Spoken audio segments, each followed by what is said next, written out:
Today we'll be going over how to operate, maintain, and take care of your C8, C10, and C12 Cheetah stand. To begin, untighten the leg lock screw and lower the center pole all the way down to the O-ring. Next, tighten the leg lock screw and your stand is ready to be mounted. A tip to deploy in grass, sand, or unlevel ground is to use your foot under the center pole to assist with the release of the legs. Now, mount your light on the top of the stand and unlock the sectional screws to raise the light to your desired height. Using more of the lower sections versus the top section will create a more stable base for your light. When moving your Cheetah stand with light mounted, we recommend lowering your stand to below 6 feet to prevent wear and tear on your locking collars. Overloading your Cheetah stand will also damage your collars.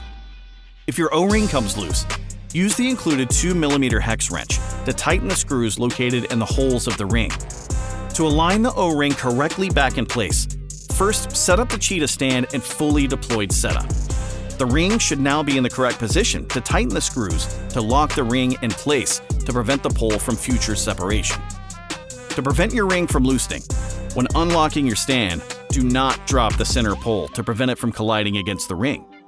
If you need to replace an O-ring, screw, or collar, we offer parts on our website so you can repair instead of replace your Cheetah stand.